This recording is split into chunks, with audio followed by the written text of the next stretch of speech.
Why? And that I go to say, I don't got time for the hate. I need more time in my day. I put an ice in my bay, yeah. You riding on me?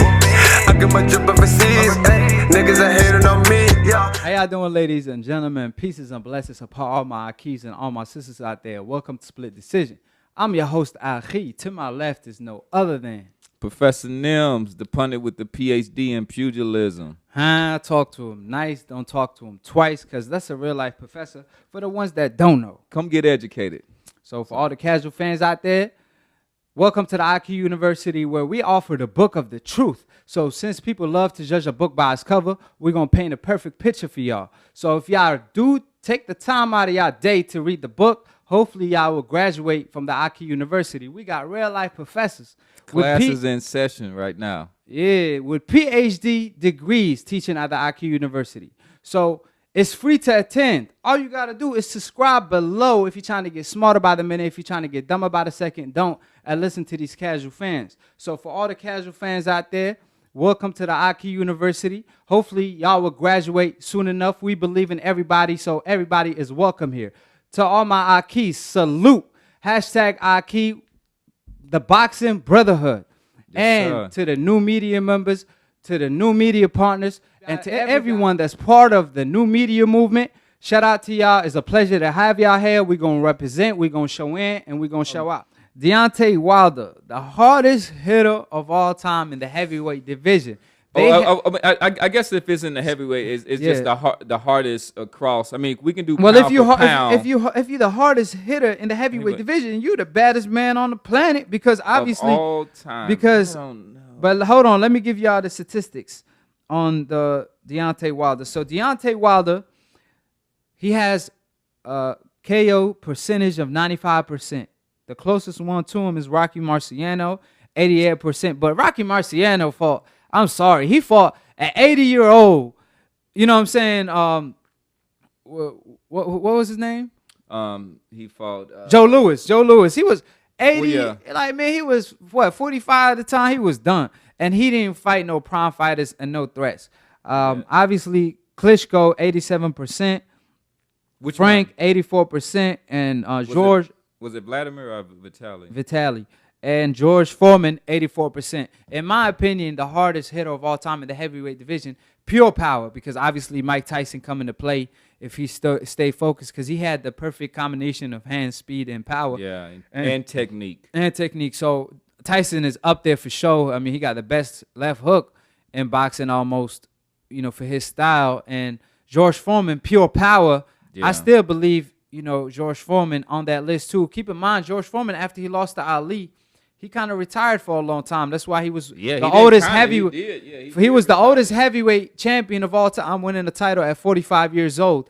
And keep in mind, George Foreman fought 5 people in one night trying to prove himself after losing to Ali. But my point is this: George Foreman had better competition at his day. Wilder That's my issue. Yeah, Wilder got ducked though. Obviously, Klitschko duck Wilder, AJ duck Wilder, Povetkin tested positive, so he didn't have a chance to prove himself because these fighters were avoiding him or either turning, getting busted for PEDs, and the AJs of the world ducked him. But you got to keep in mind, he has better record than Rocky Marciano, at least. And at the end of the day, if Klitschko... A better knockout record, but not a better record. Yeah, I mean, better record overall to me, because Ortiz, Ferry, these guys, Rocky Marciano never fought guys like that. Wilder knocked out people 50 pounds heavier than him or knocked down. I mean, you got to keep in mind, even the Fury fight and the first Stavern fight, regardless of any Deontay Wilder fight, they got put on their ass. Wilder at least managed to knock down his opponent twice. Like Fury, he knocked him down twice. Stavern, the first time they fought, he got dropped twice as well. So my thing is, Wilder, regardless of who he fought, he still dropped. He does. He has scary power. I've never thought. So I have my biases against Wilder. I'm not gonna say I don't like his technique. I don't think he gives enough attention to his technique. That's technique to that madness, though, because he getting the job done against I mean, he does. one Like, of the best skill fighters in the division, like Ortiz. He's got scary power, and he did lay into Ortiz, who I just think that Ortiz he dealt with the Cuban dilemma where we get them at too advanced of an age. I think there was the same thing with Rigondeaux. I don't even think that Ortiz is the age that they say. I think he's probably maybe 5 years older than that. But regardless of that, he was the most avoided. He was the big boogeyman of the division. AJ ducked him. And just seeing how AJ fights, I believe I would favor Ortiz if he fought him when Wilder fought him the first time. Obviously, Ortiz, Dillian White avoided him for the longest. He didn't want none of that smoke. Really? I thought Dillian White was calling for a fight. He was capping for the fight, but when he got offered the fight, he turned it down. The WBC told him to become the mandatory, all you have to do is fight Ortiz. He turned it down, went another direction. Then he complains, how come I ain't the mandatory? Because he turned down the Ortiz fight. And then later on, you got tested positive for steroids. That's so my thing is this: he's still the boogeyman of the division. If he's that old, how come these fighters ain't hopping in the ring with him? It only took Wilder, the guy who's not afraid to hop in the ring with anybody. So we only could judge fighters on who they fought and the fighters that's willing to fight them. Wilder, these fighters is not willing to fight them. AJs of the world, the Klitschko's of the world. At the time, he didn't want to fight him, but he wanted to fight Stavern. He tried to fight Stavern for that WBC title, but when it's Wilder, he was like, nah, I ain't interested. You get what I'm saying? So that percentage is impressive to me because I didn't know that. I didn't know he had the highest knockout percentage. Obviously, at one point he had knocked out everybody. Yeah, and he definitely knocked down everybody. Like Joshua should be up there too. Because he don't have that many fights, and obviously he's not even the champion. He's not even the champion right now. But at one point he had knocked out everybody. Yeah, but he not the champion right now. But he didn't. He fought Parker, didn't knock him out, and then obviously he got knocked out. And he didn't fight. He only have 20 fights though. Yeah. And you got to keep in mind Wilder have 40 plus fights. Yeah, but he's got a lot of tomato cans. And AJ, everybody have tomato cans. If you look at Rocky Marciano record, I believe he had the most tomato cans of all boxing. I don't even like. So that's what I'm saying. Him. Yeah. They got Rocky Marciano listed number 2. So all I'm saying, Wilder does have an eraser in his right hand. He does. You know what I'm saying? He will erase everything you wrote in the history book just with one punch. All he got to do is be perfect for 2 seconds, like he said. You got to be perfect the whole night. Right. You know what I'm saying? You have to be Floyd Mayweather the whole night. You know what I'm saying? So that's the hard part of fighting Deontay Wilder. That's why he the most feared and the most ducked. And that's why he called himself the baddest man on the planet. And it's just basically one hand. The thing about why I like Tyson was a double-fisted. And not only that, but it was body shots. It was hooks. It was right hands. It would be subtle, but on the inside, he would jump to a southpaw, particularly when he did his switching, his hook to the body and then uppercut combination, which was a work of art. There was only one Iron Mike, but I'm saying Deontay Wilder of today, he's our Iron Mike because he out here laying cats out. I mean, regardless of the way he's doing it, people could say he's sloppy and this and that.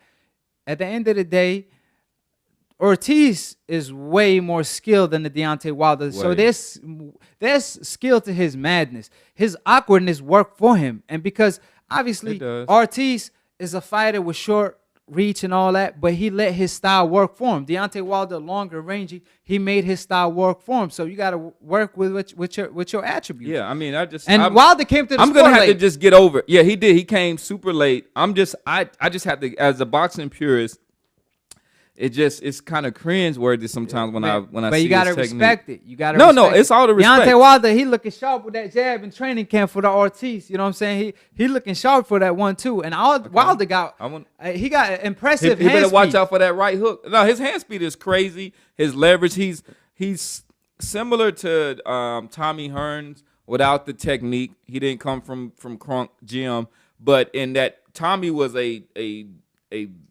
string bean.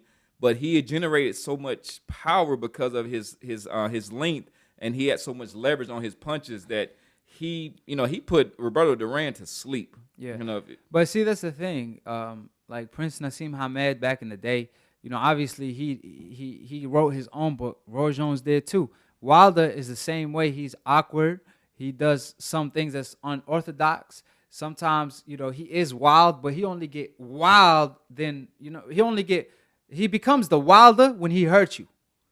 You know, he ain't gonna do that prior to that. Like when you watch the Ortiz fight, the first time they fought, he was fighting pretty technical and pretty good before he hurt him. Well, he only gets wild. He was getting when outboxed. Yeah, but he was doing pretty good. Like he wasn't like He got he caught was with that using right his- hook. That's when he got hurt. he That's got what. caught That's with why we seeing the rematch. So I mean, that's what I'm saying. Ortiz is a live dog in there. So Yeah. obviously that's this week. Tune in. We dropped our prediction on that, so I'm gonna leave that link to the in the comment section. I'm gonna pin the comments. So check our prediction out when it comes to that fight. Now, I don't think we're gonna be able to go live though. now we will go live for We that will, one, we will. trust me. Okay. That's Deontay, man. That's the baddest man on the planet. The face of boxing. Stop playing with him. We gonna go live. Y'all, if Well, you let didn't it be know, now known you then. know. Well, let it be known then. If you didn't know, now you know. So Foreman came out and stated Floyd Mayweather the greatest of all time, middleweight and below. Now I'm thinking he meant below middleweight because Floyd never fought at middleweight. Thank y'all for tuning in to Split Decision, episode 9. You know, obviously 2 months in, baby. 2 months in, but you know, these casual fans, old media hating because, you know, obviously they're not bringing up any points to counter what we saying. They ain't coming to the AkHi University to debate. They just coming to talk shit because they can't graduate. So great. Exactly. Read the book of the truth that's offered in the AkHi University. Come with something that's substantive because we actually like that. There were actually some people who brought up some good points, and I acknowledge them. Salute to all y'all. And then a lot of I'll come up next time with the fighter's name, but he was talking about the history of Charlo and Canelo, and I respect that. Like those are the That arguments proved my point that I then. respect. Huh? No, it did. I have to acknowledge that. I Respect to all my have to AkHis acknowledge all day. that. But you know what I'm saying. You know what I'm saying? This thing called ad hominems, whatnot. Listen. Y'all can keep them to yourself. I just Come with say this. something substantive. But, you I'll- know, but tune in every week. Y'all to- know what time it is. For all the people that's hating on my drip, let it be known. You know, when I see y'all on the road, I didn't pass y'all. You know what I'm saying? Y'all ain't saying nothing. You know what I'm saying? To no AkHi. You know what I'm saying? At the end of the day, it's AkHi stand for my brother. You know, it's a boxing brotherhood. So when I whoop you, it's because I love you. We can shake our hands afterwards. You know what I mean? So we want all the smoke. Argument-wise, debating-wise, and guess what? Y'all gonna get taken to the AkHi University, and hopefully y'all will graduate soon enough. So it's free to attend the AkHi University. For all the casual fan students, we welcome every student. We believe in every student. I believe y'all could graduate sooner than later. All y'all gotta do is subscribe below to become a part of the Split Decision, and the AkHi University is free to attend, free 99. All you got to do is subscribe. If you're trying to get smarter by the minute, if you're trying to get dumber by the second, don't listen to these casual fans. Click on the notification bell to get notified every time we post or go live, because y'all don't want to miss our content, period. Especially from No Split Decision. Yo, and in 2020, we going live. Oh, we going live. We already know what it is. Y'all know what time it is. 2020. 2020, we going live. You know what I'm saying? Don't that sound perfect? 2020. You know what I'm saying? I keep it a buck though. I don't keep it 20. You know what I mean? if we talking about debating stuff, they talking about is a unanimous decision every time, Professor Nen. How you feel about that? I don't see that. They ain't even saying a split decision no more. They saying these unanimous decisions. I be saying the every ladies. day. I be saying the ladies. They be like, I appreciate the professor, and like y'all keep tuning in. I appreciate the love. Hey, you know what I mean? You know, Professor. You know, It's all good though. I ain't gonna front. The Now, he- drip is saucy today. hey, my man, absolutely Professor search it Nen, like that. he cleaner than a napkin. That's how clean he is. You know what I'm saying? So, hey, don't get us dusty with y'all dusty asses excuses why y'all fighters keep ducking, man. I ain't trying to hear that. Come out with a new excuse where I don't have to wipe out the dust before I talk about it. So appreciate everybody for tuning in. I appreciate all my AkHis and all the people that support me. And to Professor Nen at the end of the day. Bop, bop, bop, bop, bop. And the I go on to say, I don't got time for the hate. I need more time in my day. I put the ice in my bay, yeah. You riding on me, I get my drip overseas.